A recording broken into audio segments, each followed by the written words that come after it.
साल 1973 में 15 साल का एक लड़का जो कि अपनी मिडिल क्लास फैमिली के साथ मदर फादर और ग्रैंडफादर के साथ कोलकाता में अपनी लाइफ को जी रहे होते हैं। उसके फादर और ग्रैंडफादर एक स्टॉक ब्रोकर का काम करते हैं। देखते देखते ही उसके फादर की अचानक से सडनली डेथ हो जाती है और वो एकदम बिखर से जाते हैं, क्योंकि उनका जो खर्चा होता है वो सारा उसी चीज से चल रहा होता है। धीरे धीरे वो अपने ग्रैंडफादर के साथ काम करने लगता है और ट्रेडिंग का पैशन उसके अंदर डेवलप्ड होने लगता है। तो ट्रेडिंग का जो पैशन होता है वो उसको धीरे धीरे ट्रेडिंग सीखने की ओर लेके जाता है और 19 साल की उम्र में वो डिसाइड करता है कि मैं भी शेयर मार्केट में ट्रेडिंग करूंगा। उसके बाद वो धीरे धीरे अपना पैसा लगाना शुरू करता है और जो भी प्रॉफिट बनाता उसके बाद वो दोबारा पैसा लगा देता, अचानक से फिर से दोबारा प्रॉफिट बनाता। 19 साल की उम्र के हिसाब से वो ठीक ठाक प्रॉफिट बना रहा था, जिसकी वजह से वो सोचता है कि अपनी फैमिली को एक बहुत अच्छी लाइफ देगा। देखते देखते इस लालच के कारण वो अपना सारा पैसा दोबारा लगाता है और इस बार उसको प्रॉफिट नहीं बल्कि बहुत बड़े लॉस का उसको सामना करना पड़ता है। उसके बाद उसके पास कोई ऑप्शन नहीं होता है और वो कर्जा भी ले लेता है। कर्जे के बाद भी ट्रेडिंग करता है, उसके बाद भी वो रिकवरी नहीं कर पाता है और उस कर्जे को लौटाने के लिए भी अब उसके पास केवल 1 महीने का टाइम होता है, जिसकी वजह से उसको एंड में आकर अपनी माँ की ज्वेलरी तक बेचनी पड़ती है। उसके बाद वो डिसाइड करता है कि अब मैं ट्रेडिंग नहीं करूँगा और उसके बाद वो एक परचूने की मार्केट में जाता है और वहाँ पर देखता है कि कुछ लोग सामान बेच रहे हैं, खरीद रहे हैं, तो वो भी वो सामान बेचने की प्लानिंग करता है और अपनी माँ से पूछता है कि माँ मैं भी यही काम करूँगा और ठीक ठाक पैसा मैं अब जिंदगी में कमाऊंगा।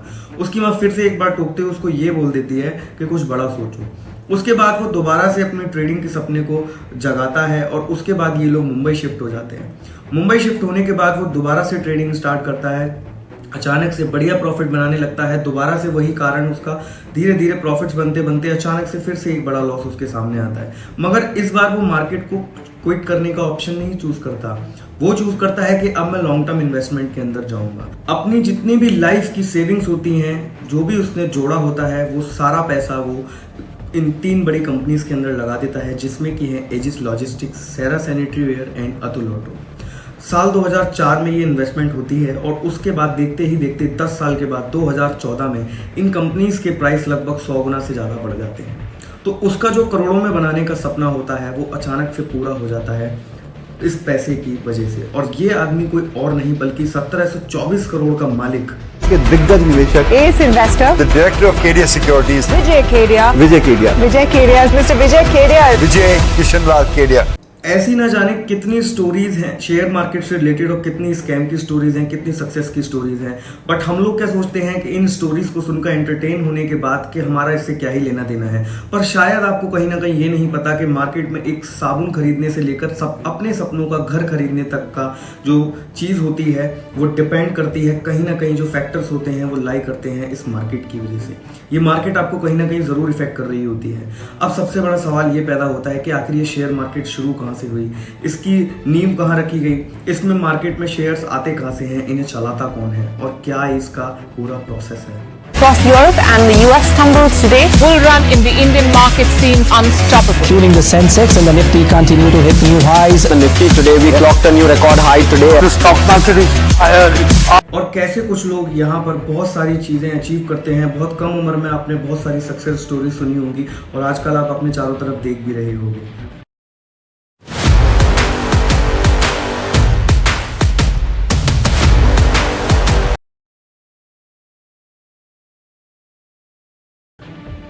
कॉमर्शियल रिवॉल्यूशन की स्टार्टिंग में जब फाइनेंशियल और डेब्ट मैनेजमेंट के लिए जो सारी चीज़ें मैनेज करी जा रही थी तो उसको मैनेजमेंट में दिक्कत होती थी। साथ में बैंक्स भी सेटअप हो रहे थे। उस टाइम पर एग्रीकल्चर के लिए लोन प्रोवाइड करने के लिए कुछ लोगों को अपॉइंट किया जाता है, जिसमें कि वो इसकी सारी चीज़ की बाइंग और सेलिंग और सारी चीज़ों को मैनेज करते थे। उस टाइम पर इनको फॉरेन एक्सचेंज ब्रोकर का नाम दिया गया। तो यहाँ से इस चीज़ की शुरुआत हुई थी। तो जितने भी ये लोग थे, इन्होंने सब लोगों ने मिलकर ये काम करते करते, मैनेजमेंट करते करते इन्होंने एक कंपनी की नींव रखी, जिसको डच ईस्ट इंडिया कंपनी का नाम दिया गया था। अब इस कंपनी को और ज़्यादा फंड्स की ज़रूरत पड़ती है जो कि ये लोग कलेक्ट नहीं कर पाते हैं। तो उसके बाद ये एक प्लान लगाते हैं, दिमाग में सोचते हैं कि क्यों ना पब्लिक से पैसा ले लिया जाए और उसके बदले में जो प्रॉफिट होगा उनको हम शेयर कर देंगे। तो ये पब्लिक से पैसे इकट्ठा करते हैं और उस टाइम पे जो ये पैसा इकट्ठा कर पाते हैं वो आज की डेट में $110 मिलियन के बराबर है। तो उसके बाद ये पैसा इकट्ठा करने के बाद एक कंपनी की नींव रखते हैं, जिसको कि एम्स्टर्डम स्टॉक एक्सचेंज का नाम दिया गया था, जो कि दुनिया का सबसे पहला स्टॉक मार्केट है। ऐसे ही बहुत सारी कंपनी जिसके अंदर अपना कदम रखना स्टार्ट करती हैं। इंडिया के अंदर ब्रिटिश ईस्ट इंडिया कंपनी इस चीज़ की शुरुआत करती है शेयर्स और बॉन्ड्स को इशू करके। मुंबई शुरुआत से ही बहुत बिजी ट्रेडिंग स्पॉट रहा है इंडियन हिस्ट्री के अंदर। तो वहाँ पर 1875 के अंदर 22 लोग मिलकर एशिया का सबसे बड़ा स्टॉक एक्सचेंज बनाते हैं, जिसकी नींव रखी जाती है बॉम्बे स्टॉक एक्सचेंज के नाम से, जिसकी आप आज की डेट में मार्केट के अंदर BSE के नाम से भी जानते होंगे। भारत की आज़ादी के बाद कुछ साल बाद 1977 में रिलायंस इंडस्ट्रीज को इसके अंदर लिस्ट कर दिया जाता है। उसके बाद 1988 के अंदर जब लोगों को लगा कि इसके अंदर स्कैम, इलीगल एक्टिविटीज़ और सारी चीज़ों को कैसे बचाना है, तो उसके बाद 1988 के अंदर इसमें सेबी, जो आप लोग जानते होंगे, जो सारी चीज़ें रेगुलेट करते हैं, तो सेबी की नींव रखी जाती है। उसके बाद 1993 में इसमें नेशनल स्टॉक एक्सचेंज की डेवलपमेंट की जाती है, जिसको आज आप NSE के नाम से भी जानते हैं।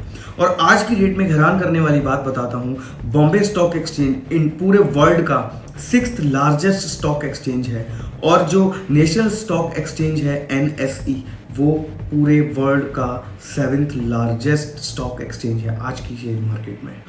अब इसके अंदर हजारों कंपनीज कैसे लिस्टेड हैं, कैसे ये शेयर मार्केट में लोग खरीद बेच पा रहे हैं, कैसे शेयर के प्राइस बढ़ जाते हैं, कैसे ये मार्केट में शेयर्स आते हैं, ये सारे डाउट्स अब आपके माइंड में जनरेट हो रहे होंगे। तो आइए मैं आपको एक एग्जांपल से समझाता हूँ। अब आज आपके दादा की एक मिठाई की दुकान है। उस मिठाई की दुकान की मिठाई जो है बहुत सारे कस्टमर्स पसंद करते हैं। धीरे धीरे आप क्या सोचते हैं कि उस मिठाई की दुकान से मैं 2 दुकान और खोल देता हूं। तो आप अपनी प्रॉफिट से या अपने कुछ पड़ोसियों से उधार लेके, अपने दोस्तों से उधार लेके उसमें 2 शॉप्स को और खोल देते हैं। आपकी मिठाई जो है वो और लोगों को पसंद आने लगती है। धीरे धीरे आपकी मिठाई की शॉप पर बाहर के लोगों के भी फुट स्टेप्स पड़ते हैं जो कि ट्रैवल करते हैं। तो आप सोचते हैं क्यों ना उनके एरिया में भी मैं इस मिठाई की शॉप को खोल दूँ। तो उसके लिए और ज़्यादा पैसे की ज़रूरत आपको पड़ती है। तो आप क्या करोगे, आप एक हाई नेटवर्थ वाली कंपनीज या इन्वेस्टर्स के पास जाओगे। तो आप उनसे पैसा लोगे और उसके बाद उनके एरिया में भी मिठाई की जो आपकी शॉप है वो आप उसको खोल दोगे। तो ये प्रोसेस आपने शार्क टैंक के अंदर भी देखा होगा। फिर आप क्या सोचते हो, आपके दिमाग में आता है कि यार मेरा बहुत अच्छा चल रहा है, आपकी पब्लिक तारीफ कर रही है, रिव्यूज अच्छे आ रहे हैं, तो आप सोचते हो क्यों ना मैं इसको इंडिया के अंदर, पूरे इंडिया के अंदर इसको अपनी शॉप्स को फैला दूं। तो उसके लिए बहुत बड़े पैसे की जरूरत पड़ती है, जो कि ये बड़ी बड़ी कंपनीज भी आपको नहीं दे सकती। अब जब ये कंपनीज भी आपको पैसा नहीं दे पाती तो आप जाते हो आम पब्लिक के पास। तो आपकी मिठाई के शॉप के ऑलरेडी बहुत चर्चे होते हैं, तो आप डिसाइड करते हो कि मार्केट में मैं अपने शेयर्स लॉन्च करूंगा। इस प्रोसेस को बोलते हैं IPO, इनिशियल पब्लिक ऑफरिंग। इसमें आप अपनी कंपनीज के शेयर पब्लिक को बताते हो कि मैं अपनी कंपनी को मार्केट में लिस्ट करने जा रहा हूँ, जिसके बदले आप उनके शेयर्स खरीदोगे और आप उसके बदले बाद में कुछ प्रॉफिट्स उनको शेयर करोगे। अब इसके अंदर जो भी नुकसान होगा या कुछ सही या गलत होता है तो उसका इम्पैक्ट सभी लोगों को झेलना पड़ेगा। तो उसके लिए एक डिसाइड होता है, एक प्रोसेस को डिसाइड किया जाता है। उसमें आप एक बैंकर को हायर करोगे, वो आपके सारे नेसेसरी डॉक्यूमेंट्स को कंप्लीट करेगा, और वो जब वहां से पास हो जाएंगे तो वो सारे डॉक्यूमेंट्स आपके जाएंगे आगे सेबी के पास। जब सेबी वो सारे डॉक्यूमेंट्स को जस्टिफाई और क्लैरिफाई कर देगा और वेरिफिकेशन प्रोसेस को कंप्लीट कर दिया जाएगा, तो उसके बाद आपके वो शेयर्स को मार्केट में लॉन्च करने के लिए रेडी है। तो अब आप सबसे बड़ी चीज ये सोचोगे कि अब यहाँ पर मैं अपना कौन सा प्राइस ऐसा रखूं जिससे पब्लिक को नुकसान ना हो। तो अब मार्केट में न्यूज़ सर्कुलेट कर दी जाती है कि इस कंपनी के, इस मिठाई की शॉप के बहुत अच्छे अच्छे शेयर्स हमारी मार्केट में लॉन्च होने वाले हैं। 1 या 2 या 3 जितने भी शेयर्स आप लॉन्च करना चाहते हो किसी भी सेगमेंट के अंदर। तो वहां पर आप जब इस न्यूज़ को सर्कुलेट करते हो, एड्स के थ्रू, पेपर वर्क के थ्रू इस न्यूज़ को सर्कुलेट किया जाता है, और उसके बाद आपकी जो मार्केट में शेयर्स हैं वो लॉन्च होने के लिए तैयार है। अब बात आती है प्राइस की। तो प्राइस जब आप इसका डिसाइड करते हो, तो प्राइस डिसाइड करने के लिए अब आप सोचते हो कि मेरे को ज़्यादा प्राइस रख दूंगा तो पब्लिक खरीदेगी नहीं, कम प्राइस रख दूंगा तो आपको नुकसान होगा। तो इसमें भी आप इस चीज़ का मौका पब्लिक को देते हो। आप 100 से लेकर 200 के बीच में एक प्राइस मार्जिन को डिसाइड करते हो, जिसके बाद आप पब्लिक को ऑफरिंग करते हो बिड लगाने के लिए। तो पब्लिक बिड लगाती है, तो उसके बाद जो भी पब्लिक बिड लगाती है, सपोज करो 130 रुपए के आसपास के आपके शेयर की बिड लगी, तो आप उसको मार्केट में शेयर्स की ऑफरिंग करोगे कि मैं 130 रुपए पे अपने मार्केट में शेयर्स को लॉन्च करने वाला हूं। तो वहां पर आपके शेयर्स की बाइंग होगी, और बाइंग होने के बाद आप उस कंपनी के शेयर होल्डर बना दोगे आम पब्लिक को।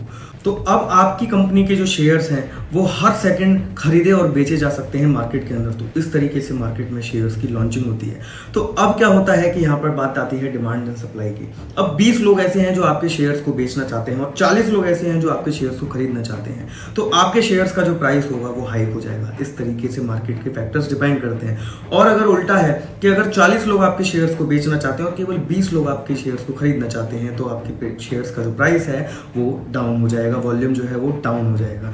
अब ये सारी चीज़ें खाली इसी चीज़ पर डिपेंड नहीं करती हैं, इसके बहुत सारे फैक्टर्स होते हैं, जो कि सबसे बड़ा फैक्टर होता है डिमांड सप्लाई। ये सारी डिमांड सप्लाई जो डिपेंड करती है वो आपके प्रोडक्ट के रिव्यूज़ पे डिपेंड करती है। आप किस तरीके के प्रोडक्ट बनाए रहे हो, आप किस तरीके की क्वालिटी मेंटेन कर रहे हो, आप किस तरीके से ब्रांचेस कर रहे हो, आप किस तरीके की फाइनेंशियल मैनेजमेंट कर रहे हो। ये सारे फैक्टर्स भी डिपेंड करते हैं डिमांड सप्लाई के लिए, जिसमें कि सबसे बड़ा एक फैक्टर डिपेंड करता है न्यूज़। तो न्यूज़ एक ऐसी चीज़ है जिसमें कि सर्कुलेट अगर कुछ हो गया गलत तो उसका इम्पैक्ट गलत होगा, और अगर पॉजिटिव इम्पैक्ट पड़ गया तो उसका इम्पैक्ट पॉजिटिव होगा। तो उस टाइम पे जिसमें आपने सुना होगा हर्षद मेहता स्कैम, उस टाइम पेपर ट्रेडिंग हुआ करती थी और मार्केट में न्यूज़ सर्कुलेट कर दी थी इसने एसीसी सीमेंट से रिलेटेड हर्षद मेहता ने, जिसकी वजह से एसीसी सीमेंट के जो शेयर्स थे वो न्यूज़ के अकॉर्डिंग सर्कुलेट और रेगुलेशन उसमें हुआ था। यानी लोगों ने खरीदना बेचना जो किया था वो न्यूज़ के ऊपर किया था।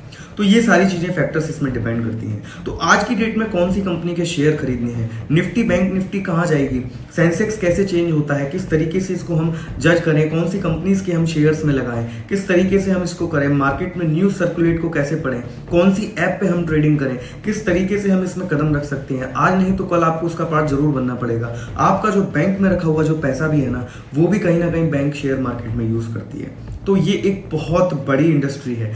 इसका पार्ट बनने के लिए कौन कौन से फैक्टर्स और कौन कौन सी चीज़ें, मैं कितने पैसे से स्टार्ट कर सकता हूँ या मैं कितने पैसे से स्टार्ट कर सकती हूँ, किस तरीके से मुझे ये सब चीज़ें करनी है, तो वो सारी चीज़ें, जजमेंट जो होती है, शेयर्स कैसे निकाले जाते हैं, मार्केट की न्यूज़ कैसे पढ़ी जाती है, सेंसेक्स और निफ्टी का मूवमेंट कैसे रीड किया जाता है, उसके लिए मैं आपको एक नेक्स्ट वीडियो बना के दूंगा जिसमें कि आपको बहुत सारी चीज़ें उसमें सीखने को मिलेंगी। तो make sure to subscribe the channel. Hope आपको शेयर मार्केट में शेयर्स कहाँ से आते हैं और बहुत बड़ा जो डाउट होता है कि मार्केट आखिर चलती कैसे है वो आज क्लियर हुआ होगा। तो नेक्स्ट वीडियो के लिए आप लोग कमेंट करके ज़रूर बताएं कि ऐसा और कौन सा टॉपिक है जो मैं आपको उसमें ऐड करूं, क्योंकि कुछ टॉपिक्स मैंने बताए हैं जो मैं कवर करूंगा। तो ऑल द बेस्ट एंड इस रिवॉल्यूशन का पार्ट जरूर बनूं। आगे जाके मैं आपको बहुत सारी चीज़ें इसमें बताने वाला हूं। Thank you and have a nice day.